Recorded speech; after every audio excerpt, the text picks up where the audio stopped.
সেদিন নেতাও জাহান্নামে যাবে, সেদিন কর্মীও জাহান্নামে যাবে। সেদিন নেতা কর্মী উভয়জন একই সাথে জাহান্নামে যাবে। নেতাও সেদিন কর্মীকে বাঁচাইতে পারবে না।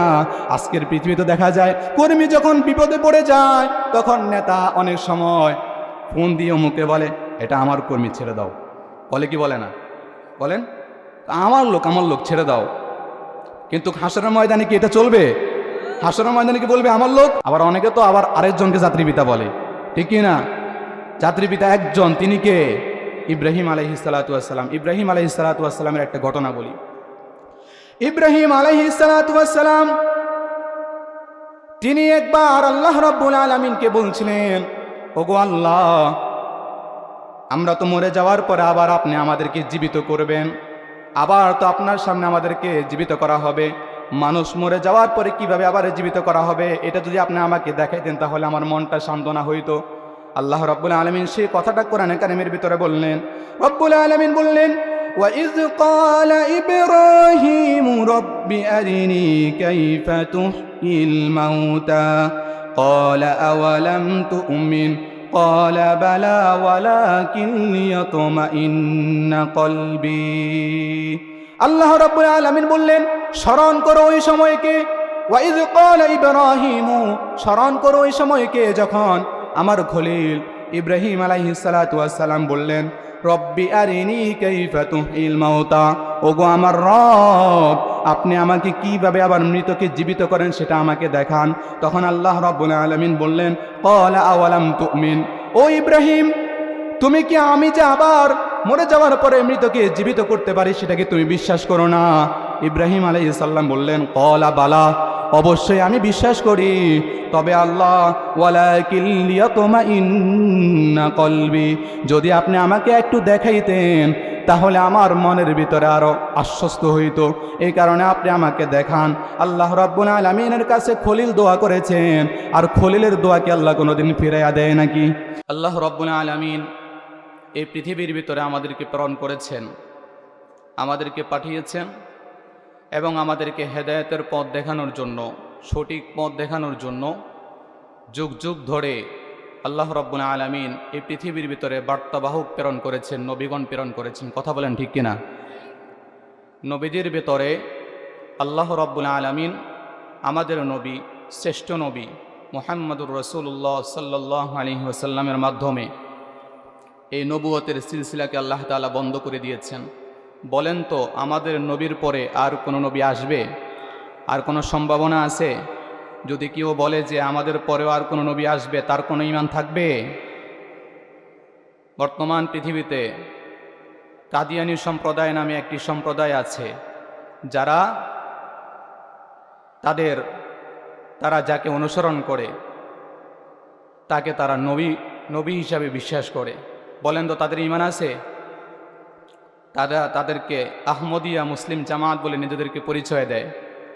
যারা আল্লাহর নবীর উপরে, শেষ নবীর উপরে ঈমান আনয়ন করা, এটা হচ্ছে ঈমানের অন্যতম কারণ। যে ব্যক্তি নবীজির উপরে ঈমান আনয়ন করলো না, তার ঈমান থাকার কথা নয়। অতএব আহমদিয়া মুসলিম জামাত নামে যারা নিজেদেরকে ভূষিত করে আর নিজেদেরকে দাবি করে মুসলমান, অথচ তারা শেষ নবীকে শেষ নবী বলে মানে না, বলেন তো তারা কি মুসলমান নাকি কাফের? তাহলে কাদিয়ানারে কি মুসলমান না কাফের? কাফের। এরপরে আল্লাহ রাব্বুল আলামিন আমাদেরকে পৃথিবীর ভেতরে প্রেরণ করে আল্লাহর নবীকে আমাদের জন্য, শেষ জামানার জন্য পৃথিবীতে পাঠিয়েছেন, যাতে করে এই মুসলিম মিল্লাতকে হেদায়েতের পথ দেখায়। সাথে সাথে আল্লাহ তাআলা কোরআন নাজিল করে দিয়েছেন। আল্লাহর নবী, বিশ্বনবী রহমাতুল লিল আলামিন এই পৃথিবীর ভিতরে এসে তিনি মোট তার দাওয়াতের মৌলিক বিষয় ছিল তিনটি। বলেন তো, নবীজির দাওয়াতের মৌলিক বিষয়বস্তু কয়টি ছিল? তিনটি ছিল। একটি ছিল তাওহীদ, আল্লাহ তাআলার একত্ববাদ। দ্বিতীয় ছিল রিসালাত, অর্থাৎ আল্লাহ নবীর উপরে ঈমান আনয়ন করা। নবীজিকে আল্লাহ তাআলা পৃথিবীর ভিতরে প্রেরণ করেছেন বিশ্ব মুসলিম উম্মাহর হেদায়েতের জন্য। এবং তৃতীয় যে বিষয় নিয়ে নবীজি দাওয়াত দিয়েছেন সেটি ছিল পরকাল তথা কিয়ামত। বুঝতে পেরেছেন? তাহলে এই যখন নবীজি যে জামানায় এই পৃথিবীর ভিতরে এসেছেন, সে আজ থেকে প্রায় 1400 থেকে 1450 বছর পূর্বে, সেই যুগে যখন নবীজি পরকাল নিয়ে কাফেরদেরকে দাওয়াত দিতেন তখন তারা বিশ্বাস করতো না। তারা বলতো, মুহাম্মদ আমাদেরকে কি বলে, একটা সময় নাকি পৃথিবী শেষ হয়ে যাবে, একটা সময় নাকি আসমান জমিন শেষ হয়ে যাবে, আবার আমরা মরে যাওয়ার পরে নাকি আবার আমাদেরকে পুনরুত্থান দিবসে উঠতে হবে, আল্লাহর সামনে দণ্ডায়মান হতে হবে। এটা তারা বিশ্বাস করতো না, এটা তাদের বুঝে ধরতো না। এ কারণে আল্লাহ রাব্বুল আলামিন অসংখ্য সূরা কিংবা অসংখ্য আয়াতের ভিতরে কিয়ামত সম্পর্কে আলোচনা করেছেন। সূরা 30 পারার প্রথম সূরা নাবার ভিতরে আল্লাহ রাব্বুল আলামিন সে কিয়ামত সম্পর্কে আলোচনা করেছেন। আল্লাহ রাব্বুল আলামিন আলোচনাটা এইভাবে শুরু করেছেন। নবীজি সাল্লাল্লাহু আলাইহি ওয়াসাল্লাম প্রত্যেকটা সূরার একটা সেন্ট্রাল থিম, মূল আলোচ্য বিষয় আছে। এই সূরা নাবা যখন নাজিল হয়েছে তখনকার প্রেক্ষাপট ছিল, তাদেরকে যখন আখিরাতের কথা বলা হতো, কিয়ামতের কথা বলা হতো, পরকালের কথা বলা হতো, তখন তারা সেটা বিশ্বাস করতো না। তারা বলতো, মুহাম্মদ আমাদেরকে কি কি কথা বলে, একটা সময় নাকি আবার আমরা এই পৃথিবী থেকে চলে যাব, একটা সময় নাকি আসমান জমিন সব ধ্বংস হয়ে যাবে, একটা সময় নাকি আবার আমরা মরে যাওয়ার পরে আবার আমাদেরকে নাকি জীবিত করা হবে। এটা তো আমাদের মাথায় ধরে না। কিয়ামত সম্পর্কে নবীজি সাল্লাল্লাহু আলাইহি ওয়াসাল্লামকে সেই জামানার কাফেররা প্রশ্ন করত। সেই কথাটাই আল্লাহ রাব্বুল আলামিন সূরা নামার ভিতরে তুলে দিয়েছেন। আল্লাহ রাব্বুল আলামিন বললেন, আম্মা ইয়াতাসাআলুন আনিন নাবাইল আযীম الذي هم فيه مختلفون كلا سيعلمون ثم كلا سيعلمون আল্লাহ রাব্বুল আলামিন বললেন, আম্মা ইয়াতাসাআলুন, নবী গো, সেই কাফের মুশরিকরা বেঈমান বেদিনদেরকে যখন আপনি কিয়ামতের কথা বলেন, আখিরাতের কথা বলেন, পরকালের কথা বলেন, তখন তারা কি আপনাকে প্রশ্ন করে? কি সম্পর্কে প্রশ্ন করে? আনিন নাবাইল আযীম, মহাসংবাদ দিবসের ব্যাপারে কি আপনাকে প্রশ্ন করে? কোন মহাসংবাদের দিবস? আল্লাযী হুম ফীহি মুখতালিফুন, কাফের মুশরিক বেঈমান বেদিনরা যেই দিনের ব্যাপারে মতবিরোধে লিপ্ত হয়ে আছে। কারণ কাফের মুশরিক বেঈমান বেদিনরা কিয়ামত হবে, এই পৃথিবীটাকে আল্লাহ তাআলা ধ্বংস করে দিবে, এটা সবাই বিশ্বাস করতো না। এক একজনে এক এক আকীদা লালন করত, এক একজনে এক এক বিশ্বাস লালন করত। আল্লাহ রাব্বুল আলামিন সে কথাটাই বললেন। কাফেরদের ভিতরে কিছু কিছু কাফের এমন ছিল যারা কিয়ামতের কথাটাকে একেবারেই বিশ্বাস করতো না। আল্লাহ রাব্বুল আলামিন তাদের মুখের কথাটা সূরা জাসিয়ার ভিতরে আল্লাহ রাব্বুল আলামিন 31 নম্বর আয়াতের ভিতরে আল্লাহ রাব্বুল আলামিন তুলে দিয়েছেন। আল্লাহ রাব্বুল আলামিন বললেন, ওয়া ইযা কিলা ইন্না ওয়াদাল্লাহি হাক্কুন ওয়াস সাআতু লা রাইবা ফিহা قلتم ما ندري ما الساعة إن نظن إلا ظنا وما نحن بمستيقظين। আল্লাহ রাব্বুল আলামিন বললেন, ওয়াইদা কিলা, যখন তাদেরকে বলা হতো ইন্না ওয়াদাল্লাহি হাক্কুন, নিঃসন্দেহে আল্লাহ রাব্বুল আলামিনের ওয়াদা সত্য। আল্লাহ তাআলা কিয়ামত দিবসের ব্যাপারে ওয়াদা করেছেন, সে ওয়াদা অবশ্যম্ভাবী সত্য। কিয়ামত অবশ্যই ঘটবে, লা রাইবা ফিহা, কিয়ামত দিবস ঘটার ব্যাপারে কোনো সন্দেহ নাই। কুলতুম মা নাদরি মাস সাআতু ইন নাযুন্নু ইল্লা যন্না, তখন সেই সমস্ত কাফের মুশরিক বেঈমান বেদিনরা বলতো, কিয়ামত কখন হবে এটা তো শুধুমাত্র কেবল ধারণা, এটা আমরা বিশ্বাস করি না। কিয়ামত কিভাবে হবে এটা তো আমরা বিশ্বাস করি না। আবার কাফেরদের ভিতরে কিছু কিছু কাফের এমন ছিল যারা কিয়ামত হবে এটা বিশ্বাস করত, তবে তাদের আকীদা ছিল ভিন্ন। আল্লাহ রাব্বুল আলামিন তাদের কথাটা এইভাবে কোরআনের ভিতরে উল্লেখ করে জানিয়ে দিয়েছেন।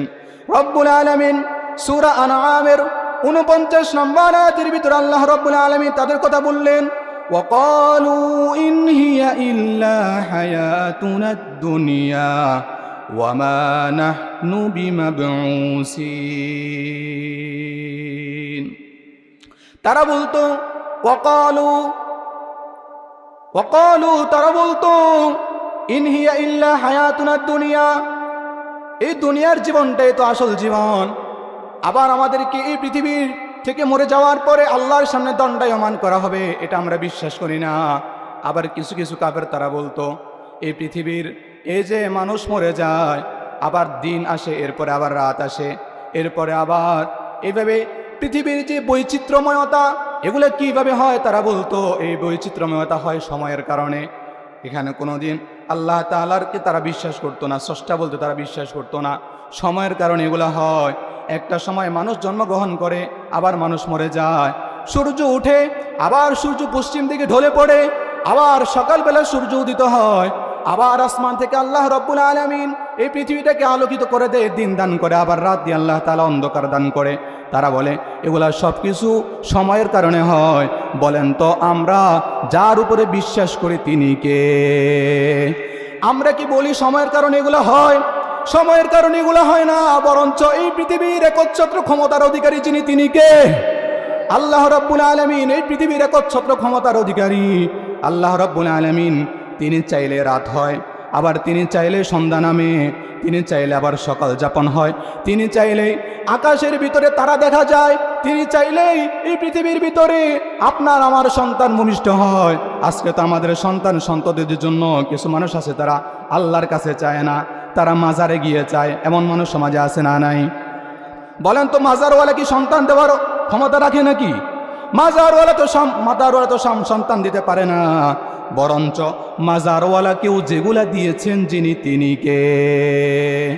আল্লাহ রাব্বুল আলামিন বললেন লিল্লাহি মুলকুস সামাওয়াতি ওয়াল আরদি ইয়াখলুকু মা ইয়াশা ইয়াহাবু লিমান ইয়াশাউ ইনাসা ওয়া ইয়াহাবু লিমান ইয়াশাউ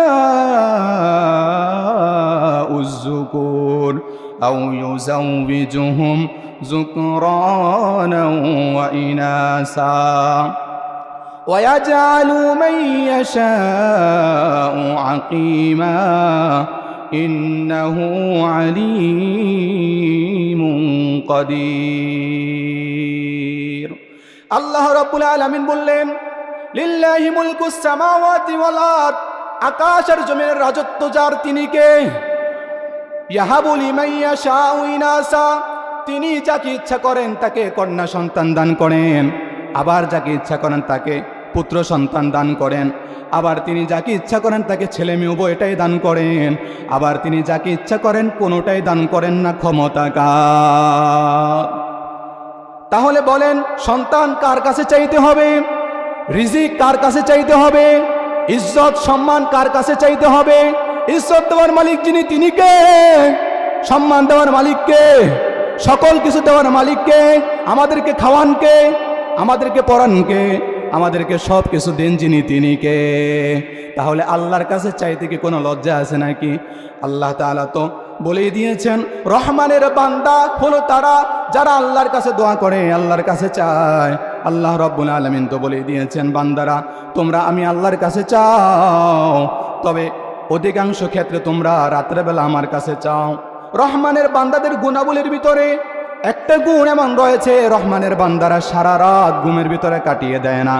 রহমানের বান্দারা রাতের কিছু অংশ তারা তাহাজ্জুদের নামাজের ভিতরে কাটিয়ে দেয়, আর তাহাজ্জুদের নামাজের ভিতরে কাটিয়ে দিয়ে তারা একজনের কাছে ক্ষমা প্রার্থনা করে, বলেন তিনি কে? আল্লাহর কাছে যদি আমরা ক্ষমা চাই, আল্লাহ আমাদেরকে ক্ষমা করতে পারে কি পারে না? আল্লাহ তাআলাই তো আমাদেরকে সব কিছু দিবেন। আমরা অসুস্থ, আমাদেরকে সুস্থতা তো দান করবেন আল্লাহ। আমাদের যত সমস্যা আছে, আমাদের পারিবারিক সমস্যার সমাধানও করবেন আল্লাহ। এই জন্য আমরা কোনো মাজারওয়ালার কাছে চাইও লাভ হবে না, আমরা একজনের কাছে চাইব, বলেন তিনি কে? এরপর আল্লাহ রাব্বুল আলামিন বললেন আম্মা ইয়াতাসালুন, নবী গো তারা আপনাকে প্রশ্ন করে, আনিন নাবাইল আযীম, কিয়ামত দিবস সম্পর্কে আপনাকে প্রশ্ন করে। আল্লাযী হুম ফীহি মুখতালিফুন, কারণ কাফের মুশরিক বেঈমান বেদিনরা এই বিষয়টাকে তারা বিশ্বাস করতো না। আমরা একটা সময় মরে যাওয়ার পরে এই পৃথিবী আল্লাহ তাআলা ধ্বংস করে দেওয়ার পরে আবার আমরা আল্লাহর সামনে দণ্ডায়মান হব, আল্লাহর সামনে দাঁড়াবো। আল্লাহ তাআলা আমাদের জন্য জান্নাত জাহান্নাম রেখেছেন, বলেন আমরা এটা বিশ্বাস করি কি করি না? কিন্তু কাফের বেঈমান বেদিনরা জান্নাত জাহান্নামকে বিশ্বাস করে না, পরকালকে বিশ্বাস করে না, আল্লাহর সামনে দাঁড়াইতে হবে তারা এটাকেও বিশ্বাস করে না, পুনরুত্থান দিবস ঘটবে এটাকে তারা বিশ্বাস করে না, কিয়ামত দিবস ঘটবে এটাকে তারা বিশ্বাস করে না। এই কারণে আল্লাহ রাব্বুল আলামিন এমন একটা উদাহরণ, আল্লাহ রাব্বুল আলামিন আমাদের সকলের পছন্দের সূরা ইয়াসিনের ভিতর আল্লাহ রাব্বুল আলামিন উল্লেখ করে জানিয়ে দিয়েছেন। আল্লাহ রাব্বুল আলামিন এই যে এই ঘটনাটা তাফসিরে কুরতুবির ভিতরে এসেছে, তাফসিরে কুরতুবির ভিতরে এই ঘটনাটি এসেছে। একজন নবীজির একজন সাহাবী, ওই সাহাবী একদিন, তখনও তিনি ইসলাম ধর্ম গ্রহণ করেন নাই, তখনও তিনি কালিমার সুচিতল ছায়াতলে তখনও তিনি আসেন নাই। একদিন মক্কার উপত্যকার ভিতরে তিনি হাঁটতেছিলেন, হাঁটতে হাঁটতে হঠাৎ করে তিনি মক্কার উপত্যকার উপর একটা জরাজীর্ণ হাড্ডি পেলেন। সেই হাড্ডিটা তিনি হাতে নিলেন, হাতে নেওয়ার পর এইভাবে একটা চাপ দিলেন, চাপ দেওয়ার সঙ্গে সঙ্গে হাড্ডিটা চূর্ণ বিচূর্ণ হয়ে গেছে। তখন সে ভাবতে লাগলো, এই যে আমি হাড্ডিটা নিলাম, মনে হয় অনেক বছর পূর্বে এখানে কোনো মানুষ মারা গিয়েছে, মানুষটার অস্থিপিঞ্জরা সব আলাদা হয়ে গিয়েছে, গোস্ত সব পচে গিয়েছে, হাড্ডিটাও একেবারে দুর্বল হয়ে গিয়েছে। যখন হাতে নিল, চাপ দিল, চাপ দেওয়ার সঙ্গে সঙ্গে একেবারে চূর্ণ বিচূর্ণ হয়ে গেছে। তখন সে ভাবতে লাগলো, এই যে চূর্ণ বিচূর্ণ হয়ে যাওয়া এই হাড্ডিটাকে আবার পূর্বের অবস্থায় ফিরিয়ে দেয়া, হাড্ডির সাথে হাড্ডি জোড়া লাগায়া, এরপরে মাংসের সাথে হাড্ডি জোড়া লাগায়া কেমন করে আবার আল্লাহ তাআলা মানুষকে আবার আল্লাহ তাআলা কেমন করে জীবিত করবেন, এটা তার বিশ্বাস হচ্ছিল না। এই কারণে সেই হাড্ডিগুলা নিয়ে নবীজির কাছে চলে গেল। নবীজির কাছে গিয়ে জিজ্ঞেস করলো, ওগো আল্লাহর নবী, তখনও সে ইসলাম ধর্ম গ্রহণ করে নাই। বলতে লাগলো, মুহাম্মদ, আপনি তো আমাদেরকে বলেন যে আমাদেরকে নাকি আমরা মরে যাওয়ার পরে নাকি আবার আমাদেরকে জীবিত করবে, পুনরুত্থান দিবসে নাকি আবার আমাদেরকে উঠতে হবে। এই যে আমার হাতে যে হাড্ডিটা, এই হাড্ডিটা তো একেবারে চূর্ণ বিচূর্ণ হয়ে গেছে, এই হাড্ডিটাকে আবার পূর্বের অবস্থায় ফিরিয়ে দিয়ে কিভাবে মানুষকে আবার জীবিত করা হবে, এটা তো আমার মাথায় ধরে না। আল্লাহ রাব্বুল আলামিন এই ঘটনাটা সূরা ইয়াসিনের ভিতরে আল্লাহ রাব্বুল আলামিন আমাদের জন্য উল্লেখ করে দিয়েছেন। আল্লাহ রাব্বুল আলামিন বললেন, وَضَرَبَ لَنَا مَثَلًا وَنَسِيَ خَلْقَهُ قَالَ مَنْ يُحْيِي الْعِظَامَ وَهِيَ رَمِيمٌ। আল্লাহ রাব্বুল আলামিন বললেন, وَضَرَبَ لَنَا مَثَلًا وَنَسِيَ خَلْقَهُ, হে নবী, সে আমার ব্যাপারে আপনার কাছে উপমা পেশ করে। নবী গো, আপনি তাকে জানিয়ে দেন, এই যে এই মানুষটা মরে যাওয়ার পরে, হাড্ডিসার হয়ে যাওয়ার পরে, অস্থিপিঞ্জরা সব আলাদা হয়ে যাওয়ার পরে আমি আল্লাহ আবার তাকে বানাবো। কিভাবে বানাবো? আল্লাহ নবী তো নিজে থেকে কোনো উত্তর দেন না, আল্লাহ তাআলা উত্তর জানিয়ে দিয়েছেন। আল্লাহ নবী বললেন, কুল মাইয়ুহইল্লাযী ইউহইলাহু কুল ইউহইহাল্লাযী আনশাআহা আউওয়ালা মাররা। আল্লাহ রাব্বুল আলামিন বললেন, নবী আপনি বলে দেন, ইউহইহাল্লাযী আনশাআহা আউওয়ালা মাররা, আমি এই মানুষটাকে প্রথমবার যেভাবে আমি আল্লাহ তাআলা বানিয়েছি, আবার দ্বিতীয়বার আমি আল্লাহ বানাবো। বলেন তো, আমাদেরকে প্রথমবার বানিয়েছেন যিনি, তিনি কে? এই যে আমরা এখন আসি, আল্লাহ তাআলা আমাদেরকে বানাইছেন না? না বানানো ছাড়া কি আমরা আসি? আবার আমরা একটা সময় মরে যাব, কবরে চলে যাব, আমাদের অস্থিপিঞ্জরা সব আলাদা হয়ে যাবে, এরপরে আমাদেরকে আবার বানাবেন কে? আল্লাহ তাআলা। আচ্ছা বলেন তো, কোনো জিনিস প্রথমবার বানানো কঠিন নাকি দ্বিতীয়বার বানানো কঠিন? প্রথমবার বানানো কঠিন। প্রথমবার যখন হচ্ছে কি একটা জিনিসকে বানিয়ে ফেলা হয়, তৈরি করা হয়, সেই জিনিসটা কি দ্বিতীয়বার বানানো কঠিন না সহজ? সহজ। তাহলে আল্লাহ তাআলা আমাদেরকে প্রথমবার বানাইতে পারছেন, দ্বিতীয়বার আল্লাহ আমাদেরকে বানাতে পারবেন না? আল্লাহ রাব্বুল আলামিন সে কথাটাই বললেন, বান্দারে, আমি আল্লাহ রাব্বুল আলামিন যাকে আমি আল্লাহ তাআলা প্রথমবার বানিয়েছি, আবার আমি আল্লাহ তাকে বানাবো। এখন আসেন, প্রথমবার আল্লাহ তাআলা আমাদেরকে কিভাবে বানিয়েছেন, আল্লাহ রাব্বুল আলামিন প্রথমবার কিভাবে বানিয়েছেন সেই কথাটা সূরাতুল হজ্জের 5 নম্বর আয়াতে আল্লাহ রাব্বুল আলামিন জানিয়ে দিয়েছেন। রাব্বুল আলামিন বললেন, ইয়া আইয়ুহান নাসু ইন কুনতুম ফি রাইবিম মিনাল বা'সি فإنا خلقناكم من تراب ثم من نطفة ثم من علقة ثم من مضغة مخلقة وغير مخلقة لنبين لكم ونقر في الأرحام ما نشاء إلى أجل مسمى الله رب العالمين বললেন ইয়া আইয়ুহান নাস ইন কুনতুম ফি রাইবিন মিনাল বাস হে মানুষ সকল ইন কুনতুম ফি রাইবিন মিনাল বাসি কিয়ামত দিবসের ব্যাপারে যদি তোমাদের সন্দেহ হয় তাহলে বান্দারে শোনো আমি আল্লাহ রাব্বুল আলামিন তোমাদেরকে কেমন করে প্রথমবার বানিয়েছি আল্লাহ রাব্বুল আলামিন একটা সময় তো আজকে আমরা আমাদের নাম জাহাঙ্গীর আলম আমাদের নাম ইমন হোসেন কিন্তু একটা সময় তো আমাদের নামও ছিল না একটা সময় আমাদের অস্তিত্বও ছিল না একটা সময় তো আমাদের কিছুই ছিল না একটা সময় আজকে তো আমরা আমাদের নিজেদের পরিচয় দিই আজকে তো আমরা নিজেদেরকে অমুক তমুক দাবি করি কিন্তু একটা সময় তো আমাদের কিছুই ছিল না আল্লাহ রাব্বুল আলামিন সূরাতুদ দাহরের প্রথম আয়াতে বললেন হাল আতা আলাল ইনসানি হিনুম মিনাদ দাহরি লাম ইয়াকুন শাইআম মাযকুরা মানুষের জীবনে কি এমন একটা সময় ছিল না মানুষের জীবনে কি এমন একটা সময় ছিল না যখন মানুষ উল্লেখযোগ্য কোনো বস্তু বা বিষয় বলতে কিছুই ছিল না এমন একটা সময় তো ছিল যখন আমার কোনো পরিচয় ছিল না আমাদের নামও ছিল না আমাদের বংশ পরিচয় ছিল না সেখান থেকে আল্লাহ রাব্বুল আলামিন আমাদের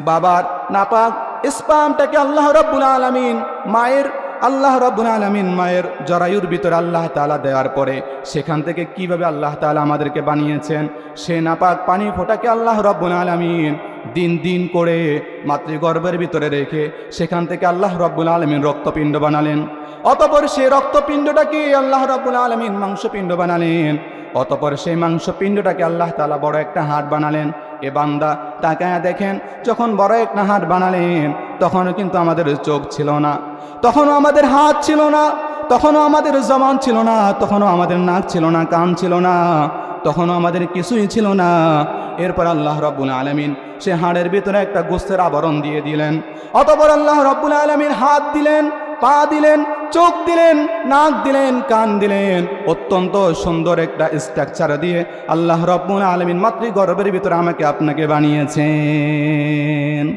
এরপরে তাকায় দেখেন যখন আল্লাহ রাব্বুল আলামিন আমাদেরকে মাতৃগর্ভের ভিতরে সুন্দর একটা অবয়ব দান করলেন সুন্দর একটা স্ট্রাকচার দান করলেন এরপরে তখন আল্লাহ তাআলা আমাদের ভিতরে রূহ ফুঁকি দিলেন যখনই আমাদের ভিতরে রূহ ফুঁকি দিলেন তখন আমাদের খাবারের প্রয়োজন দেখা দিয়েছে আমার যুবক ভাইয়েরা একটু কল্পনা করেন আর চিন্তা করেন মাতৃগর্ভের ভিতরে আল্লাহ তাআলা আমাদেরকে বানিয়েছেন অতঃপর যখন আমাদেরকে রূহ দান করলেন তখন আমাদের খাবারের প্রয়োজন দেখা দিয়েছে তখন দুনিয়ার কোনো ডাক্তার আপনার আমার খাবারের বন্দোবস্ত করতে পারে নাই দুনিয়ার কোনো বৈজ্ঞানিক আপনার আমার জন্য খাবারের ব্যবস্থা করতে পারে নাই মাতৃগর্ভের ভিতরে আমাদের জন্য খাবারের ব্যবস্থা করেছেন যিনি বলেন তিনি কে কিভাবে আমাদের জন্য খাবারের ব্যবস্থা করেছেন দেখেন আল্লাহ রাব্বুল আলামিন মাতৃগর্ভের ভিতরে আমার আপনার খাবারের ব্যবস্থাটা কিভাবে করলেন আল্লাহ তাআলা আল্লাহ রাব্বুল আলামিন আমাদের নবীর সাথে মায়ের সাথে আল্লাহ রাব্বুল আলামিন তার দিয়া জয়েন লাগায়া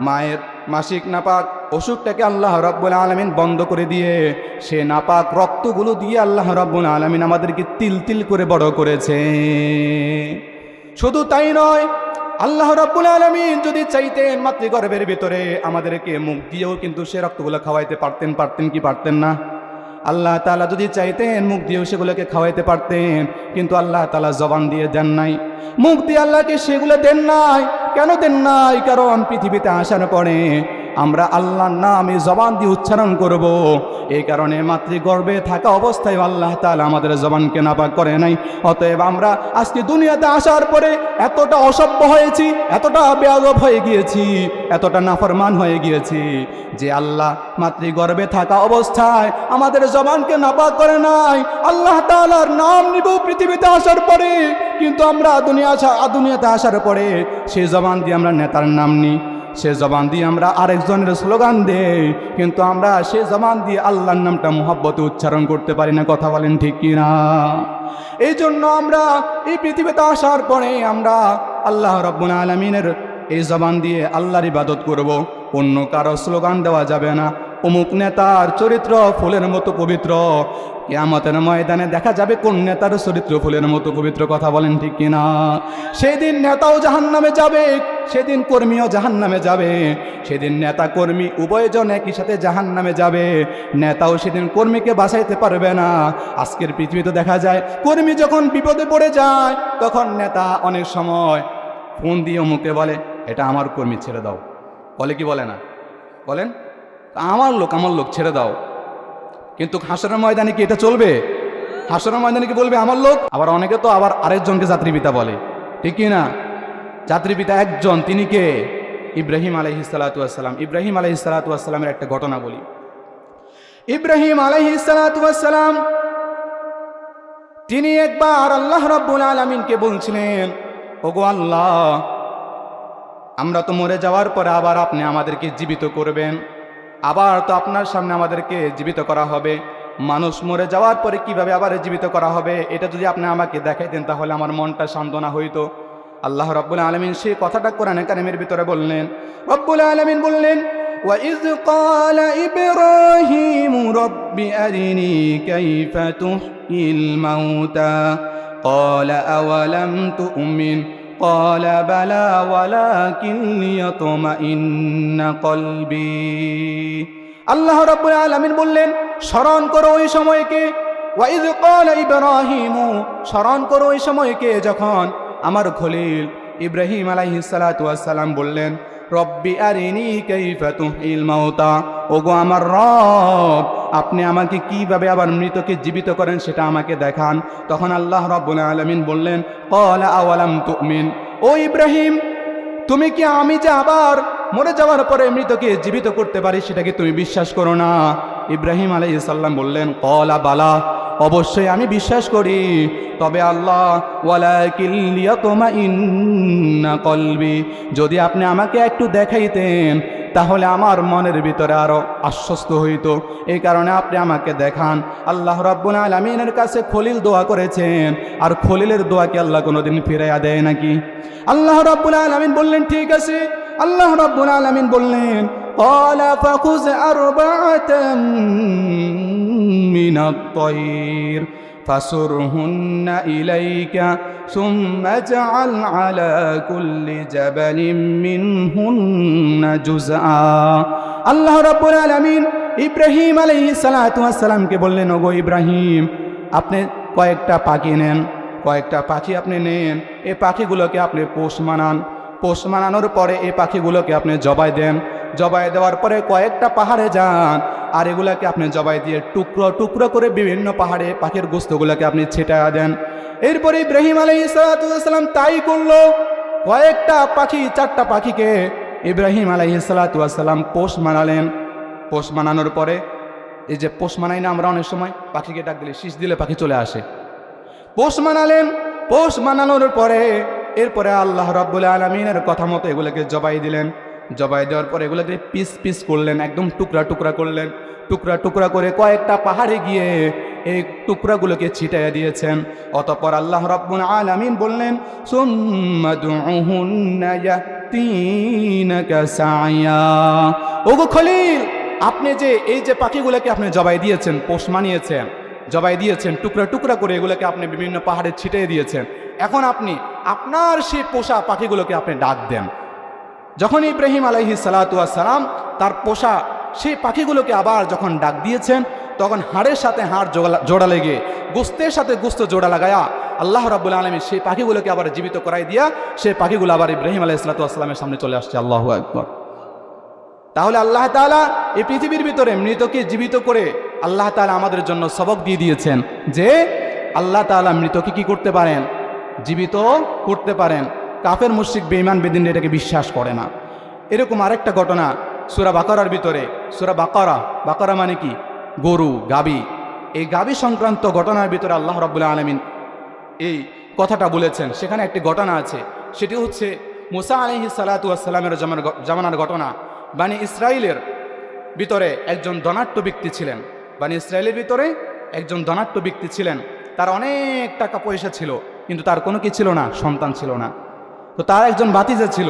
সে চিন্তা করলো, আমার চাচার যেহেতু কোনো সন্তান সন্ততি নাই, এখন চাচা যতদিন বেঁচে থাকবে ততদিন তো আমি সম্পত্তি পাবো না। এই জন্য সে চিন্তা করে রাতের গভীরে গিয়ে চাচাকে হত্যা করছে। চাচাকে হত্যা করে চাচার লাশটাকে আরেকজনের বাড়ির সামনে গিয়ে রেখে আসছে। এরকম স্বভাবের মানুষ আমাদের পৃথিবীতে আসে না নাই? দোষ করে একজনে, মামলা খায় আরেকজনে, আসে না নাই? অপরাধ করে একজনে, ফাঁসি হয় আরেকজনের। কথা বলেন ঠিক কি না? তখন সেই ভাতিজা চাচাকে জবাই করে, চাচাকে মেরে সে চাচার লাশটাকে নিয়ে গেছে কোথায়? আরেকজনের বাড়ির সামনে গিয়ে রেখে আসছে। এরপরে সকালবেলা যখন সবাই ঘুম থেকে উঠছে, ওই যে বাড়ির সামনে গিয়ে লাশটাকে রেখে আসছে, সবাই সেখানে গিয়ে দোষারোপ করতেছে যে আপনি অমুক ব্যক্তিকে খুন করেছেন। আবার বাতিজাও সেখানে গিয়ে মায়া কান্না করতেছে, আমার চাচাকে মেরে ফেলছে। কে মেরছে? যে আপনাদের বাড়ির সামনে আপনারা আমার চাচাকে মারছেন। এরপরে এটাকে কিভাবে, এই যে দ্বন্দ্ব লেগে গেছে, অমুকে তাকে দোষারোপ করে, সে তাকে দোষারোপ করে, এই দ্বন্দ্বের নিরসনটা কিভাবে করা যায়? প্রত্যেকটা জায়গায় মাতব্বর আছে না নাই? মাতব্বর থাকে না সব জায়গায়? তো সে জামানায়ও মাতব্বর ছিল। যারা মাতব্বর আছে তারা তখন বলতে লাগলো যে আমাদের জামানার নবী মুসা, তিনি তো নিজেকে আল্লাহর নবী দাবি করেন, অতএব আমরা তার কাছে যাই, তিনি এটার ফয়সালা দেন। তিনি যদি সত্যিকার অর্থে নবী হয়ে থাকেন তাহলে তিনি আল্লাহর কাছ থেকে এটা জানতে পারবেন যে এই লোকটাকে কে হত্যা করেছে। এ কারণে তারা চলে গেছে কার কাছে? মুসা আলাইহিসসালাতু ওয়াসসালামের কাছে। মুসা আলাইহিসসালাতু ওয়াসসালামের কাছে গিয়ে তারা এই ঘটনা পেশ করলো। পেশ করার পর আল্লাহ রাব্বুল আলামিন সেই পুরা ঘটনাটা সূরা বাকারার 72 নম্বর আয়াত থেকে আল্লাহ রাব্বুল আলামিন উল্লেখ করলেন। রব্বুল আলামিন বললেন, وَإِذْ قَتَلْتُمْ نَفْسًا فَادَّارَأْتُمْ فِيهَا وَاللَّهُ مُخْرِجٌ مَا كُنْتُمْ تَكْتُمُونَ। وَإِذْ قَتَلْتُمْ نَفْسًا, যখন তোমরা একজন ব্যক্তিকে হত্যা করেছিলে, ফাদ্দারাতুম ফিহা, অতঃপর সে ব্যক্তিকে হত্যা করে তার ব্যাপারে তোমরা একে অপরকে দোষারোপ করতেছিলে। ওয়াল্লাহু মুখরিজুম মা কুনতুম তাকতুমুন, আল্লাহ রাব্বুল আলামিন তোমরা যা গোপন করেছিলে সে গোপনীয় বিষয়টাকে পর্দা উন্মোচন করে দিয়ে সকল বেজালের সকল সমস্যার নিরসন করে দিয়ে আল্লাহ তাআলা দুষ্কৃতকারীকে আল্লাহ তাআলা বের করে নিয়ে এসেছেন। এরপরে সে বনি ইসরায়েলের লোকেরা নবী মুসার কাছে চলে গিয়েছে। নবী মুসার কাছে গিয়ে বলতে লাগলো, وَإِذْ قَالَ مُوسَى لِقَوْمِهِ إِنَّ اللَّهَ يَأْمُرُكُمْ أَن تَذْبَحُوا بَقَرَةً قَالُوا أَتَتَّخِذُنَا هُزُوًا قَالَ أَعُوذُ بِاللَّهِ أَنْ أَكُونَ مِنَ الْجَاهِلِينَ। তখন ওই সময়কে স্মরণ করো। ওয়াইদ ক্বালা মূসা লিকওমিহি, যখন বনি ইসরাইলের সম্প্রদায়ের লোকেরা মুসার কাছে যখন নালিশ দিল, মুসা আলাইহিস সালাতু ওয়াস সালাম বললেন, ইন্নাল্লাহা ইয়া'মুরুকুম আন তাসবাহু বাকারা, নিঃসন্দেহে আল্লাহ তাআলা তোমাদেরকে নির্দেশ দিয়েছেন তোমরা একটা গাবী জবাই করো। তখন তারা বলতে লাগলো, কি ব্যাপার? আমরা আপনার কাছ থেকে জানতে চাইলাম, আল্লাহ তাআলার কাছ থেকে আপনি আমাদেরকে জেনে জানাইবেন এই ব্যক্তিকে কে হত্যা করেছে। আপনি বলেন গরু হত্যা করার জন্য, গাবী জবাই করার জন্য। গাবী জবাই করার সাথে এই মানুষ হত্যার সাথে কি সম্পর্ক? আল্লাহ নির্দেশ দিয়েছে যেটা সেটা করো, এত কিছু জানতে চাইও না। আল্লাহ রাব্বুল আলামিন বললেন, ইন্নাল্লাহা ইয়া'মুরুকুম আন তাসবাহু বাকারা, তোমরা কি করো? একটা গাবীকে জবাই করো। এবং তারা যখন এটা বলতে লাগলো, ক্বালা আতাত্তাখিজুনা হুজুয়া, তারা মূসা আলাইহিস সালাতু ওয়াস সালামকে উপহাস করতে লাগলো, ঠাট্টা বিদ্রুপ করতে লাগলো। আমরা মূসার কাছে এসেছি এই হত্যাকারী, এই ব্যক্তির হত্যাকারীকে সেটা জানার জন্য, কিন্তু মূসা আলাইহিস সালাতু ওয়াস সালাম তো আমাদেরকে বলতে লাগলো গাবী জবাই করার জন্য। হে মূসা, তুমি কি আমাদের সাথে ঠাট্টা করতেছো নাকি, উপহাস করতেছো নাকি? মূসা আলাইহিস সালাম বললেন, না, আমি তোমাদের সাথে ঠাট্টা করতেছি না, উপহাস করতেছি না। আল্লাহ নবী মূসা বললেন, ক্বালা আউযু বিল্লাহি আন আকুনা মিনাল জাহিলিন, আমি এই সকল মূর্খদের কাছ থেকে আল্লাহর কাছে আশ্রয় প্রার্থনা করি। এরপরে যখনই আল্লাহ রাব্বুল আলামিন বললেন একটা গাবীকে জবাই করার জন্য বনি ইসরাইল জাতি, তখন আল্লাহ বলছে একটা গাবী জবাই করার জন্য। একটা গাবী জবাই করলে তো হয়ে যেত। কেমন এক জাতি, ঘাটতেরা জাতি ছিল। তখন ওই বনি ইসরাইল নবী মূসাকে বারবার প্রশ্ন করতেছিল, ক্বালু উদউ লানা রাব্বাকা ইউবাইয়িন লানা মা হি قال إنه يقول إنها بقرة لا فارض ولا بكر عوان بين ذلك ففعلوا ما تؤمرون ওই বনি ইসরাইল জাতি তারা নবী মূসার কাছে বলতে লাগলো, ওগো নবী মূসা, আপনি তো বললেন গাবি জবাই করার জন্য, গাবিটা কেমন হবে এটা যদি আপনি আমাদেরকে বিস্তারিত বর্ণনা করতেন, আল্লাহর কাছ থেকে জেনে যদি আপনি আমাদের কাছে বিস্তারিত বর্ণনা করতেন গাবিটা কেমন হবে, অল্প বয়সী হবে নাকি বেশি বয়সী হবে, কেমন বয়সী হবে। তখন আল্লাহ রাব্বুল আলামিন বললেন, ক্বালা ইন্নাহু ইয়াকুলু ইন্নাহা বাকারাতুন লা ফারিদুন ওয়ালা বিকর, এমন একটা গাবিকে জবাই করবে যে গাবিটা কম বয়সী হবে না আবার বেশি বয়সী হবে না, আওয়ানুম বাইনা যালিক, কম বয়সী এবং বেশি বয়সী উভয়টার মাঝ বয়সী একটা গাবি হতে হবে। তারা যদি আল্লাহর কাছে প্রশ্ন না করত তাহলে কি এটার সম্মুখীন হওয়া লাগতো? তারা প্রশ্ন করেছে, আল্লাহ কঠিন করে দিয়েছে। এরপরে দেখেন তারা এখানে ক্ষান্ত হয় নাই। বনি ইসরাইল জাতি কেমন ঘাটতারা জাতি, বারবার শুধু নবীর কাছে নবী মুসা আলাইহিস সালামকে জ্বালাই বলছে পুরা। এরপরে আবার সেই বনি ইসরাইল জাতি নবী মুসা আলাইহিস সালামকে বলতে লাগলো, ওগো আল্লাহর নবী মুসা, এটা তো আমাদের কাছে সাদৃশ্যপূর্ণ, আমরা এখন স্পষ্টতর হতে পারি নাই, আপনি আপনার আল্লাহর কাছে জিজ্ঞাসা করেন। ক্বালু উদউ লানা রাব্বাকা ইউবাইয়িন লানা মা লাউনুহা, নবী মূসা আপনি আপনার রবের কাছে জিজ্ঞেস করেন আমরা যে গাবিটাকে জবাই করব এই গাবিটার কালার কেমন হবে, রং কেমন হবে। আল্লাহ রাব্বুল আলামিন জানিয়ে দিলেন, ক্বালা ইন্নাহু ইয়াকুলু ইন্নাহা বাকারাতুন সাফরাউ ফাকিউন লাউনুহা তাসুররুন নাযিরিন। তারাও প্রশ্ন করছে আর আল্লাহ কঠিন করে দিয়েছে। তারা বলল কি, আল্লাহ বলছে কি গাবি জবাই করো, তারা গাবি জবাই করলেই হয়ে যেত। তারা বলল কি গাবিটা কেমন হবে, আল্লাহ বলল কম বয়সী হবে না বেশি বয়সী হবে না, মাঝামাঝি বয়সী একটা গাবি হবে। এরপরে তারা প্রশ্ন করলো কি গাবিটার কালার কেমন হবে, রং কেমন হবে। আর আল্লাহ তাআলা বললেন, ইন্নাহা ইয়াকুলু ইন্নাহা বাকারাতুন সাফরাউ ফাকিউন লাউনুহা তাসুররুন নাযিরিন, গাবিটার কালার হবে এমন একদম পুরো গাঢ় হলুদ হতে হবে। সাফরাউ ফাকিউন, একদম পুরো গাঢ় হলুদ হতে হবে। ফাকিউন লাউনুহা তাসুররুন নাযিরিন, যে গাবিটাকে দেখলে দর্শকদের নয়ন জুড়িয়ে যায়, দর্শকদের কি হয়ে যায়, নয়ন জুড়িয়ে যায়, এমন গাবি হতে হবে। তারা এখানে ক্ষান্ত হয় নাই, তারা আবার প্রশ্ন করতেছে। এরপরে তারা আবার নবী মূসাকে প্রশ্ন করলো, ক্বালা ইন্নাহু ইয়াকুলু ক্বালু উদউ লানা রাব্বাকা ইউবাইয়িন লানা মা হি ইন্নাল বাকারা তাশাবাহা আলাইনা ওয়া ইন্না ইনশাআল্লাহু লামুহতাদুন। তারা নবী মূসাকে বলল, ওগো আল্লাহর নবী মূসা, আমাদের জন্য এরপরেও স্পষ্টতর হয় নাই, আমাদের জন্য গাবিটা সাদৃশ্যপূর্ণ হয়ে গেছে, আপনি ভালো করে আল্লাহর কাছ থেকে জেনে নেন গাবিটা কেমন হবে। আল্লাহ রাব্বুল আলামিন বললেন, ইয়াকুলু ইন্নাহা, হে নবী মূসা আপনি তাদেরকে জানিয়ে দেন, ইন্নাহা বাকারাতুন লা যালুলুন ওয়ালা তুসিরুল আরদ, গাবিটা এমন একটা গাবি হবে যে গাবিটা দিয়ে জমিনের ভিতরে চাষাবাদের কাজ করা হয় নাই, এমন একটা গাবি হবে যে গাবিটা দিয়ে পানি সেচন করার কাজ করা হয় নাই, যে গাবিটা একদম পরিপূর্ণ সুস্থ হবে, গাবির ভিতরে কোনো খুঁত থাকতে পারবে না, কোনো অসুখ থাকতে পারবে না, কোনো সমস্যা থাকতে পারবে না। আল্লাহ বলল গাবি জবাই করো, তারা বলল গাবিটা কেমন হবে, আল্লাহ বললেন এমন একটা গাবি হবে যে গাবিটা কম বয়সী হবে না বেশি বয়সী হবে না, উভয় বয়সের মাঝামাঝি হবে।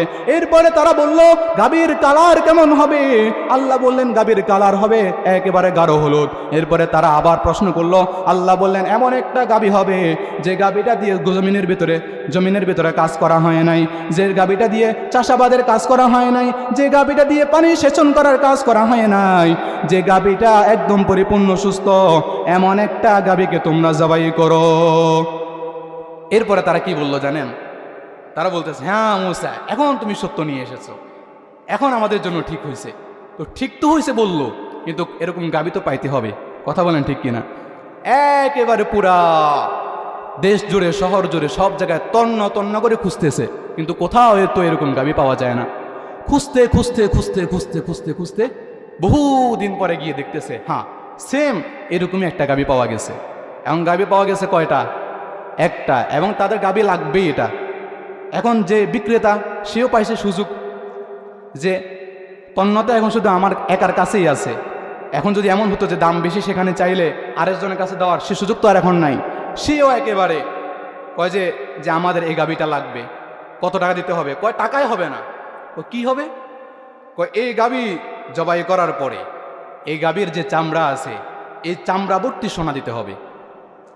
গাবির কি ভর্তি সোনা দিতে হবে? চামড়া ভর্তি সোনা দিতে হবে। পড়লুনি তারা পেয়েছে। এখন তাদের তো কোনো উপায় নাই।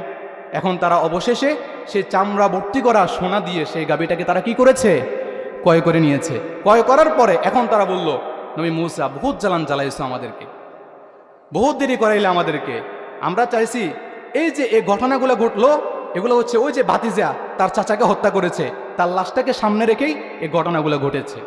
এরপরে তারা বলতে লাগলো যে আপনি তো বললেন আমাদেরকে গাবি জবাই করার জন্য, গাবিও জবাই করলাম, এখন আমাদের এটার সাথে কি সম্পর্ক? তখন আল্লাহ রাব্বুল আলামিন বললেন যে এই গাবিটার একটা গোস্তের টুকরা মৃত ব্যক্তির শরীরের ভিতরে কি করে দাও, স্পর্শ করো। আর মৃত ব্যক্তির শরীরের সাথে যখন স্পর্শ করা হয়েছে তখন আল্লাহ রাব্বুল আলামিন সেই মৃত ব্যক্তিকে জাগিয়ে দিয়েছে। বলেন আল্লাহু আকবার। তাহলে এখান থেকে আমরা কি জানতে পারলাম? যে মৃত ব্যক্তি ভাতিজা তার চাচাকে হত্যা করেছে, মানুষটা মরে গেছে, এরপরেও মরা মানুষকে আল্লাহ জীবিত করছে কি করছে না? জীবিত করতে পেরেছেন। এগুলো তো আল্লাহ পৃথিবীর ভিতরে দেখিয়ে দিয়েছেন। তাহলে আজকে যারা কাফের মুশরিক বেঈমান বেদিনরা পরকালকে বিশ্বাস করে না, নারায়ে তাকবীর, নারায়ে তাকবীর, নারায়ে তাকবীর। আব্দুর রব ফরিদী সাহেবের আগমন, শুভেচ্ছার স্বাগতম ফেনীবাসীর পক্ষ থেকে, ফেনীবাসীর পক্ষ থেকে নারায়ে তাকবীর। আমাদের আজকের মাহফিলের প্রধান আলোচক, প্রধান অতিথি ঢাকার ঐতিহ্যবাহী প্রতিষ্ঠান মিরপুর বায়তুল আমান জামে মসজিদের খতিব সাহেব মুফতি আব্দুর রব ফরিদী সাহেব হাফিজাহুল্লাহ হুজুর চলে এসেছেন। আমি এখনই ছেড়ে দিব। তো প্রিয় ভাইরা, যেটা বলতেছিলাম, আল্লাহ রাব্বুল আলামিন এই যে মৃত ব্যক্তিদেরকে জীবিত করতে পারছেন কি পারছেন না? জীবিত করতে পারছেন। তা আমরা মরে যাওয়ার পরে আবার আমাদেরকে আল্লাহ জীবিত করতে পারবেন কি পারবেন না? এ ক্ষমতা আল্লাহর আছে না নাই? তাহলে আমরা এই পৃথিবীতে থাকতে পরকাল অর্জন করার দরকার আছে না নাই? কবর, হাসন, মিজান, ফুরসিরাতকে ভয় করার দরকার আছে না নাই? যদি আমরা এই পৃথিবীতে থাকতে পরকালকে ভয় না করি, জান্নাত জাহান্নামের আগুনকে যদি আমরা ভয় না করি, তাহলে কিয়ামতের ময়দানে যাওয়ার পরে জাহান্নামে যদি আমাদেরকে শিকল দিয়ে হ্যাংকাপ লাগায়া যদি আমাদেরকে জাহান্নামের ভিতরে নিক্ষেপ করে দেয়, বলেন সেদিন বাঁচার আর কোনো উপায় আছে? এই জন্য আমরা এই পৃথিবীতে থাকতে আমরা নিজেদেরকে আল্লাহ রাব্বুল আলামিনের দিক নির্দেশনা মোতাবেক, কোরআন মোতাবেক, সুন্নাহ মোতাবেক জীবনকে পরিচালনা করব। সকলেই বলেন ইনশাআল্লাহ। আল্লাহ রাব্বুল আলামিন আমাদের সকলকে কোরআন মোতাবেক, সুন্নাহ মোতাবেক, ইসলামকে ফলো করে কোরআন মোতাবেক জীবনকে গঠন করার তৌফিক দান করেন। আল্লাহ রাব্বুল আলামিন আমাদের সকলকে তৌফিক দান করেন। আমাদের আজকের মাহফিলের প্রধান অতিথি হযরত মাওলানা মুফতি আব্দুর রব ফরিদী সাহেব হুজুর চলে এসেছেন। হুজুর অত্যন্ত সুমিষ্টভাষী, অত্যন্ত সুমধুর কণ্ঠ, অনেক সুন্দর আলোচনা আপনারা শুনবেন। হুজুরের কথাগুলো মন দিয়ে শুনবেন। যুবক ভাইয়েরা এখনও যারা বাহিরে আছেন অতি দ্রুত চলে আসেন।